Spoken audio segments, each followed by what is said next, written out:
Battlefield 5 is a mess, but probably not in the way you're expecting me to mean that. So let me explain what I mean. Also, please do one thing for me as well and actually listen to what I have to say today, not just react.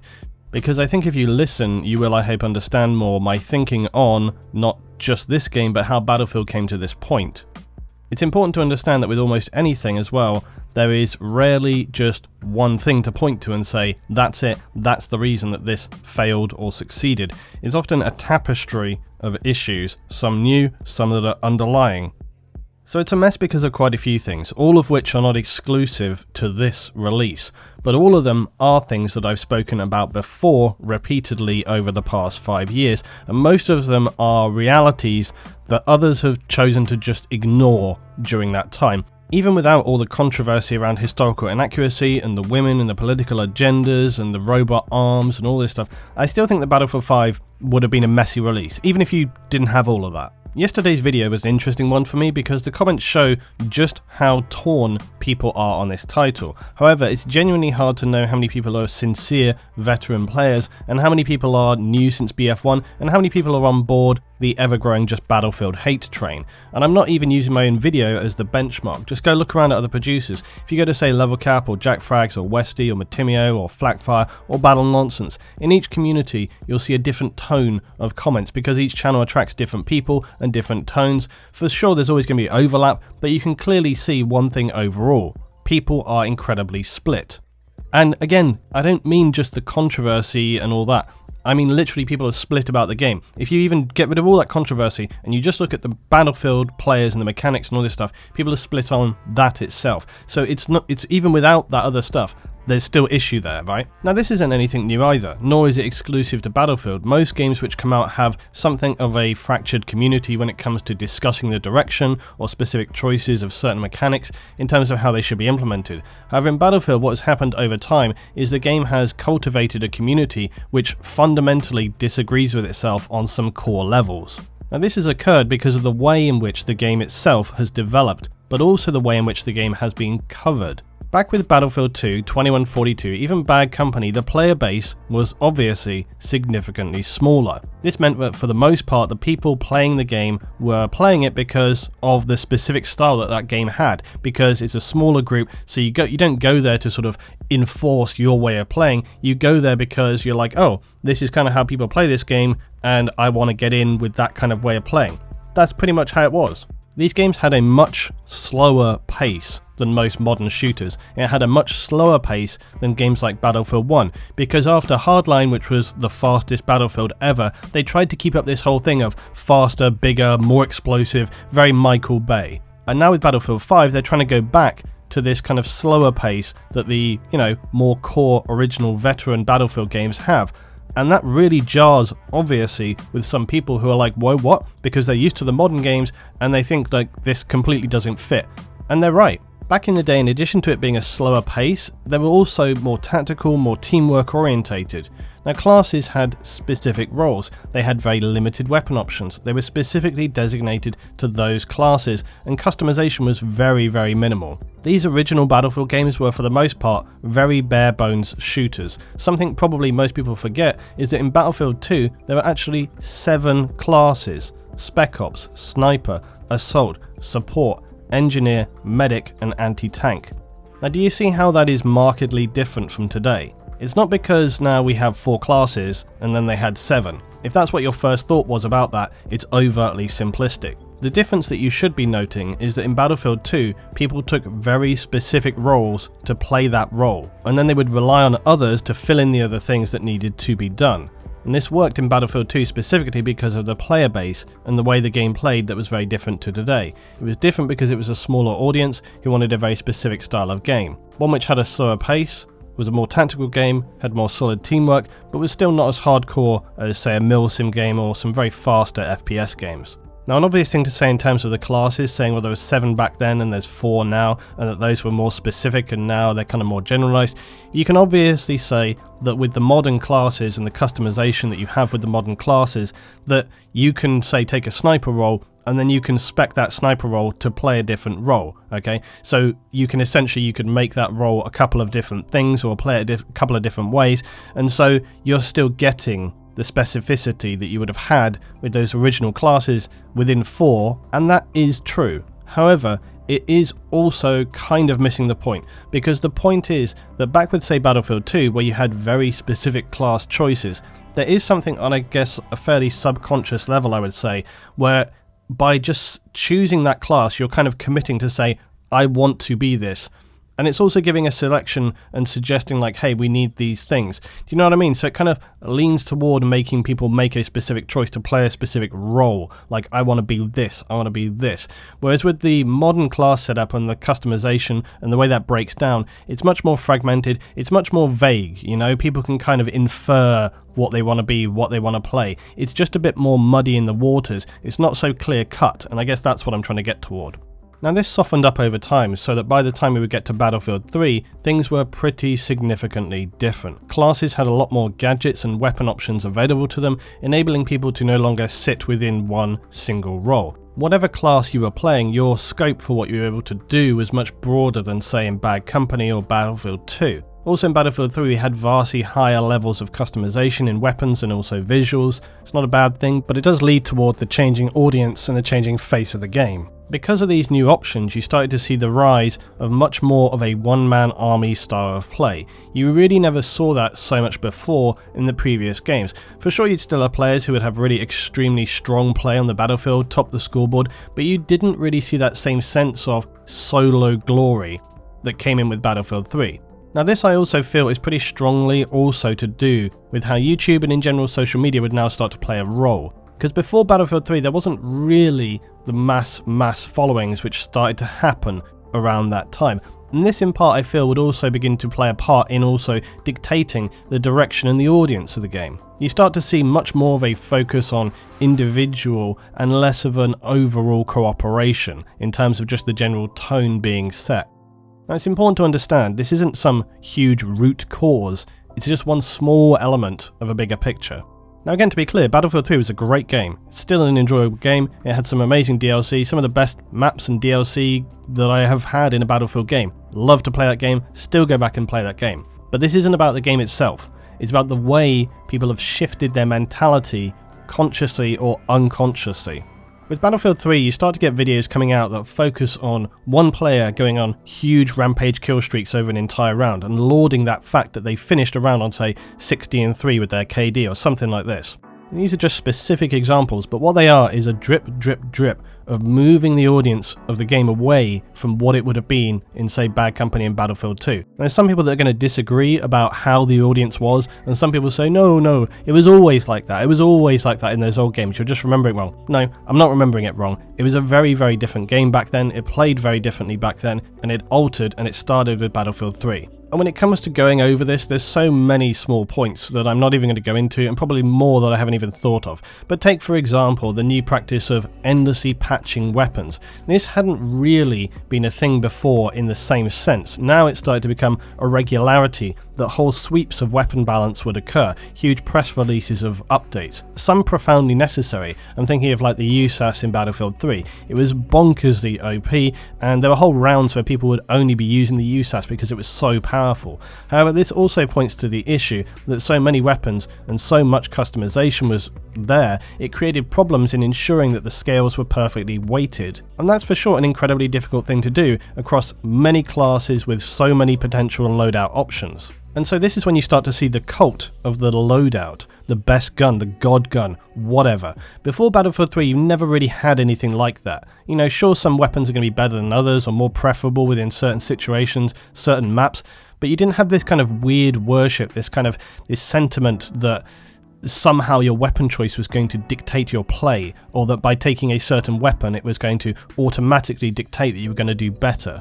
Again though, it's not even really about that, do you see? It's much more about the mentality of someone who would think that, hey, if I'm going to use this, I'm going to smash everybody. It's that sense of individuality, that's what I'm trying to get to, not teamwork. It's about making a choice that benefits solely yourself, and not that that's best for everyone in your team that's all working together.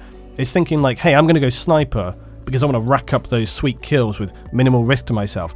Or it's like, hey, I'm going to go M16, I'm going to run at the front line, I'm just going to be bang, bang, bang. You know, it's you're thinking about your experience, not everyone's. Not, I want to play medic and support my squad. And again, look, just to be clear, I'm not even saying that that isn't okay. I'm not saying that you can't have that mentality, that you can't want to play the game solely for yourself, alright? All I'm saying is that that's when you start to see this mental shift, because the game prior to that had been much more about team play and working together collectively. And around the period of Battlefield 3, that definitely changed. But again, just to reiterate, that doesn't mean that that isn't okay. It's literally just noting the fact that that was a change which happened. Now, Battlefield 3 also was the first to innovate new selling tactics, this slow release DLC and premium. At the time, these were welcomed because people actually loved it. Back then, you were committed to a game. You were like, yeah, I'm on board with this game. Why wouldn't I purchase all this extra stuff? Give it to me now. And you know what? It mostly delivered. CQC, Carcand, fantastic. Aftermath, all delivered. Aftermath, one of the best DLCs they've ever done. Armored Kill, it was kind of whatever. Endgame, it had some interesting elements, but it didn't better Aftermath. The big change that happened though is not all the aesthetic stuff, and it's not all the things that you can see right in front of you. Like I say, it is the shift in mentality from I'm playing with my squad to I'm playing for myself. That's the big change which happened, and it began with Battlefield 3. It probably wasn't even super apparent with Battlefield 3, but that's when it began. So now you come to Battlefield 4. Now Battlefield 4 is something of an enigma because I have rarely seen a game that was so hated and brutally slated at release. Maybe not hated, but people were pissed. Only for people to now, when I look in comment sections, even this week, praising Battlefield 4 as the literal dog's bollocks. That it's the gold standard of Battlefield games. This is hilarious for two reasons. First is that people seem to have just completely forgotten that something can be in rough shape at release, but actually later, through a lot of hard work by a developer, turn out pretty damn fine. Secondly, people seem to have just completely erased from their mind that the release of BF4 was so incredibly bad in terms of stability. People were talking at the time about if they wondered DICE were ever going to be able to recover from such a damaging release. It is astonishing how short people's memories are and how quick they are to kind of restructure and romanticize things in their mind. Battlefield 4's release was incredibly rough. People complained of endless crashing, FPS all over the place, stuttering, teleporting players, weird graphical issues, not to mention all the issues with like netcode, tick rate, all this stuff. Sounding familiar?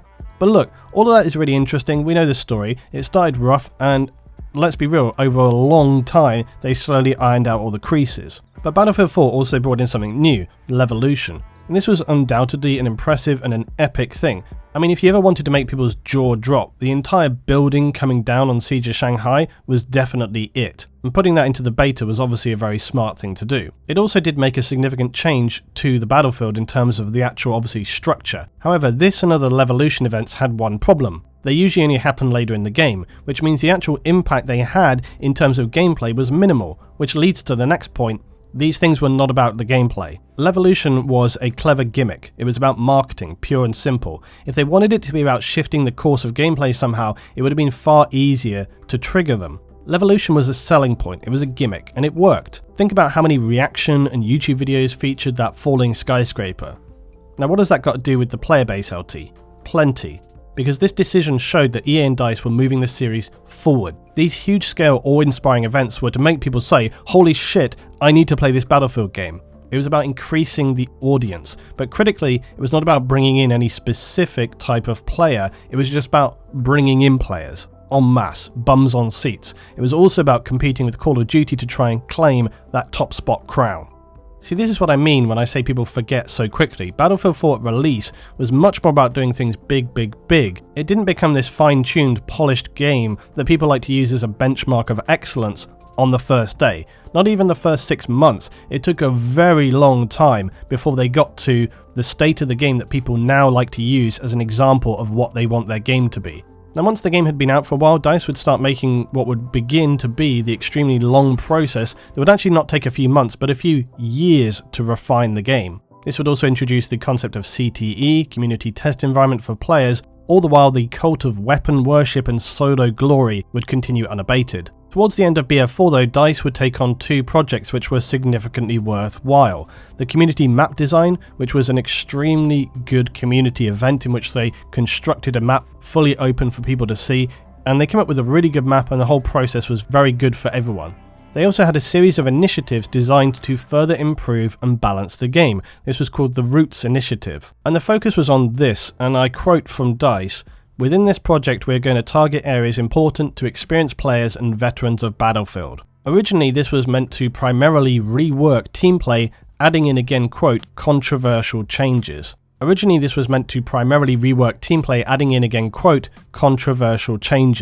Now again, from conversations I had at the time with DICE developers, this was to do with the fact that they were well aware that team play was declining and that things were needed to happen in order to push it forward, to try and redress the balance which had been lost through Battlefield 3 and 4, to try and make people work more constructively together and move away from this kind of solo play. These would never actually happen. The bulk of the Roots Initiative would be basically all about weapon mechanics and balance changes. Team play basically just got dropped and abandoned at this point in time, and there's a reason for that. It's because there was pressure to release maps and guns. And this to me was a high sign that someone ultimately made the decision to appease the masses instead of taking the more difficult choice to fundamentally work on improving what was necessary for the core of the game, which was to try and make some small effort to rebalance the game away from solo glory hunting and back towards teamwork, but it didn't happen. Just to note that when BF1 came around, they did do some team play stuff there, but it was a very token gesture and it really didn't work or go far enough. Then came Hardline, a game which was such a poor concept, I didn't believe it until I saw it. But look, Hardline did have its merits. Overall, the gunplay, some of the map design, it was okay. But if you go and watch my full review, I didn't really have a lot of love for this game. I predicted it would die on its ass, and it did. It was just a huge disaster. It was not what Battlefield players wanted, and despite the yes men all trying to push it, it just didn't happen. It had very poorly thought out game mode mechanics and systems, extremely poor weapon balance. It took absolutely nothing that was learned from Battlefield 4 into the initial release, and then tried to start up a CTE, but the game was already dead by then and the whole thing just fell apart. Now forget about the game itself, there is one core thing to note with Hardline. Hardline was the first time a Battlefield game had fell on its ass so badly, and because of this, all the people who pre-ordered and all the people who signed up for premium were left feeling incredibly burned. Like really burned. Some people had spent big on the full package of the game and the premium that had been sold to them by marketing and PR, and were now left with a game they couldn't even play because the player base was just totally dead. They were releasing DLC, and within a week, those new DLC maps were just empty.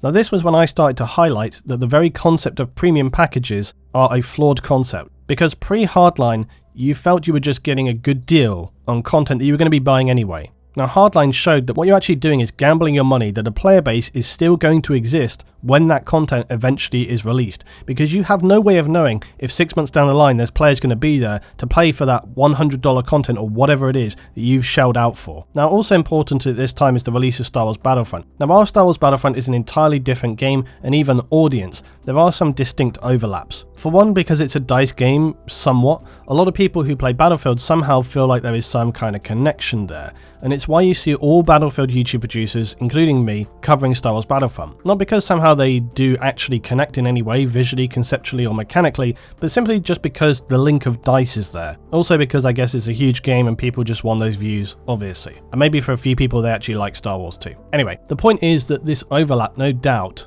would bleed more players between the two franchises.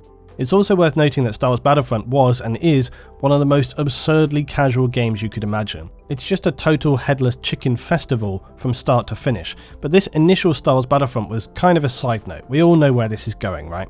So Battlefield 1. Again, another game I was astonished to see them choose. World War I? Really? That seems like a really bizarre choice for a developer who tend to make modern era tactical combined arms FPS, but okay, let's see where this goes. Well, where it went was a glossy game that was mechanically somewhat acceptable, but by and large made no sense at all in the context of the era it was set in. I mean, seriously, people are outraged at the historical inaccuracy in Battlefield 5? Where were you guys with the BF1 release? You would have had a complete field day. Battlefield 1 got around the obvious limitations of setting a game in an era where most soldiers just had bolt-action rifles by completely ignoring historical reality. And look, that's fine. It's a game after all, it's just there to be played, but really, having everyone run around with fully automatic weapons was just really weird, jarring and immersion breaking. It was a visually astonishing game to be sure. I mean seriously, some of the maps, the lighting and effects are really powerful. Battlefield 1 also did suffer less technical issues at release than say BF4, but what it suffered with much more significantly than BF4 was something from Star Wars Battlefront, just headless chicken syndrome. This was truly what killed BF1 for me, and it killed it really fast. Every round was just agony, nobody working together, even in the smallest way. You also see players tend to just follow all other players around in a big ball, a big zerg. It's literally just lemmings. And then you come to the issue of the Behemoths. The Behemoths in BF1 are obviously its version of Levolution. They really do nothing constructive and often really make little sense at all. If anything, they're actually negative. They are, as with Levolution in BF4, a gimmick for marketing to use. They look epic and sound awesome to new players. Also for some people, no doubt, they are some fun as well. Getting into this big powerful machine, smashing other players who committed the heinous crime of just playing well, the whole concept of Behemoths was just backwards and upside down. Anyway, the literal mechanics are not so important.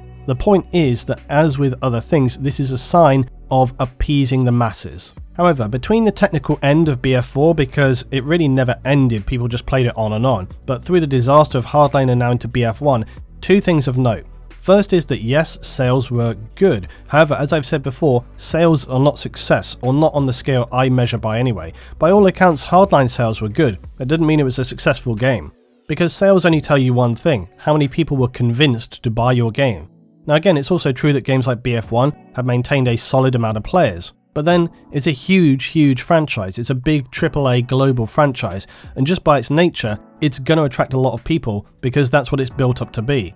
The second thing of note though is something much more important, which is player turnover. Now Hardline, its player base obviously dropped off of a cliff, but BF1's player base has stayed relatively consistent after the typical initial drop from release. However, it's also not really increased or declined. Does this just mean that Battlefield 1's player base is totally satisfied with the game? Possibly, but something that I believe, based on conversations I have had, is that it's more that the player base has a very high turnover. That means people are purchasing the game, trying it out, and then thinking, ugh, this isn't for me. Now, I'm sure there are people who have stuck with the game all the way through, but I'm also sure there are a great many people who tried it, hated it, and left. Now again, this could be down to a variety of reasons, but it's my opinion that people are finding the overall experience unfulfilling, because even in BF3 and BF4, while the gameplay was becoming a lot more glory-centric and solo-orientated, Battlefield 1 was a totally different experience. It's basically the Star Wars Battlefront of Battlefield games. Then of course comes the real spectre which is hanging, Star Wars Battlefront 2.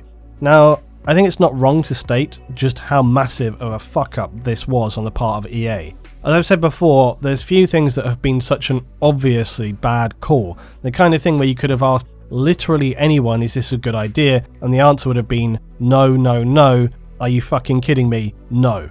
Maybe the Kendall Jenner Pepsi ad springs to mind though. Putting loot crates which also contain items that mechanically alter your player, it's like, are you trying to be terrible at making games? Because there's no other explanation. But still, this loot crate debacle, which would have some really significant ramifications and would also play into the whole thing about loot boxes and gambling and blah blah blah, the reaction from the community was just pissed off outrage. It was pretty much the final straw. EA's goodwill is already pretty thin, if basically non-existent, yet people tolerated to a degree because the games that they got were things they still wanted to play, so whatever, right? But with this game, EA really shot themselves in the foot.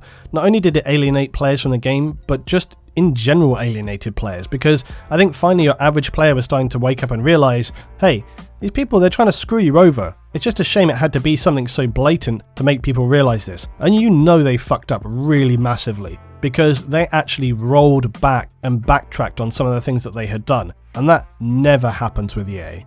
So how does this all come together? Well, it brings me to the final point, which is why do I say Battlefield 5 is a mess? Battlefield 5 is a mess, and will be a messy release, there's no doubt about that, because of all these contributing factors, as well as some more that we haven't even covered because they're specific to this release, notably the outrage about historical inaccuracy, the outrage about forced agendas being pushed into the game, badly judged marketing, telling an audience not to buy your game, censoring chat for terms like white man and DLC, which has just happened. I mean, these things are just going to piss people off. The list goes on and on, but we all know the deal, people are not happy. Now look, let's be real, okay? Some of this is cultivated outrage from the way that things just are in 2018, but some of it is undoubtedly genuine, and from people who just really don't want all of this bullshit. They want a solid game that doesn't start trying to shoehorn in unrelated things that detract. And for my part, I totally agree. It's stuff I just really don't care about, or want to have to think about, or talk about. I just want to have a solid game, mechanically, that works, that I can enjoy. So let's talk about the reception of Battlefield 5 now and release. So all of the things I covered to this point are trying to highlight to you the fact that Battlefield's audience has changed over time. Now this isn't any big revelation, and it can happen with any game. However, Battlefield's audience still includes plenty of people who remember how things used to be. So it's not simply that the game has moved on and the audience has changed. The audiences are mixed together. Some people genuinely and without rose-tinted glasses actually do remember how things were in Battlefield 2 and Bad Company, and also BF3 and 4 caused a lot of people there. And there are also people at DICE who also remember these things without rose-tinted glasses. Now through conversations I've had, it's pretty clear that in this version of Battlefield they have made a clear choice that they want to make a game which strongly pushes people toward team play. Now there are fans of the game and players who hate that. They don't want that. They want to be able to run around solo, wrecking people with that mentality that has come up over time. They want to be the one-man army, they don't want to have to rely on other people, they don't want to be punished for the fact that other people are not supporting them. They want to be one-man armies, they want to be able to show their glory, they want to be able to show how fucking epic they are. And that's understandable from a certain point of view. However, DICE, it seems, have made a decision to not go in that direction with this game. From what I see from veteran comments, people who are long-term players, they largely seem to applaud these changes. Not all, but the majority. But do these players represent the majority of Battlefield players? Probably not. And that's where the really interesting danger is. Because either people are going to hate this forced team play focus, or they're going to adapt to it. When you think about it, really, team play is something that goes beyond just literally working together in a game. It forges players together, it creates a real sense of camaraderie, something very much lost in the past games, even around BF4. It's much more focused on just you, and your choices. Not how can I support others around me and get that real sense of working toward a goal together. Now honestly, I see people saying that they love this game and people saying that they hate it. I mean, you really couldn't have a more appropriate release for 2018, could you, given the current global moods? There's only really one way we're going to know any answers to this, and that's post-release. And I don't mean in the first week, I mean 6 months from release. Because if there's still an active, engaged and maybe even growing player base, then that's going to be a crucial factor. And as I said earlier, for me, this benchmark isn't sales, it's the audience turnover. After release, does this game just die on its ass? Does it kind of bumble along? Or does it grow its player base?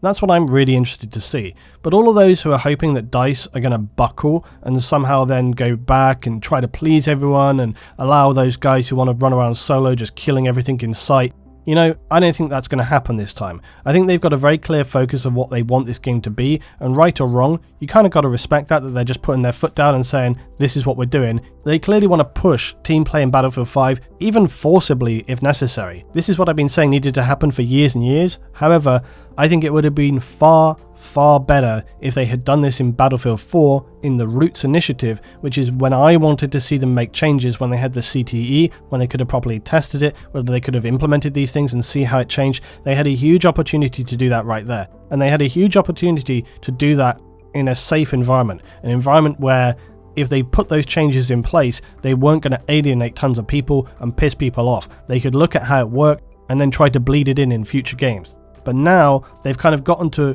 this is kind of also what I predicted was going to happen. I said for ages and ages that eventually this game is going to reach a tipping point where the amount of casualization in the game actually started to become a negative. The amount of solo selfish gameplay started to become a negative. And then they were going to have to do something. But instead of preemptively sort of laying the groundwork to try and bleed the game in the right direction, they actually went the other way with it. They went hyper casual, and then now they've suddenly gone, oh shit, we need to turn it back around, what can we do? And they've kind of doubled down on making team play into the game. And whilst obviously that suits me, and it suits kind of like what I want to see, I don't know whether that's going to gel and mesh with what the majority of people want to see. And that's the big problem. Now, if they'd have done this in a more subtle way, if they'd have done what they were supposed to do in the Roots initiative and actually put the team play in there, they could have bled this through in a more subtle way, underlying, and slowly kind of led the game in a different direction. But on top of everything else that's going on, trying to push a square peg in a round hole, I'm just not sure if this is the right time for it. Now, it doesn't mean to say that I don't want it, but I'm just saying, in terms of the community, which is what I've been trying to highlight to you in this video. In terms of the community, where the community is at, I'm not sure whether it's going to take. So time is going to tell us what the result will be. The most vocal people often don't actually represent the main majority of the audience. And whatever the eventual result is going to be, the release is going to be an absolute bloody mess, because it already is. Community is fragmented all over the place, huge social controversies. It's going to be pretty interesting to see what happens post-release.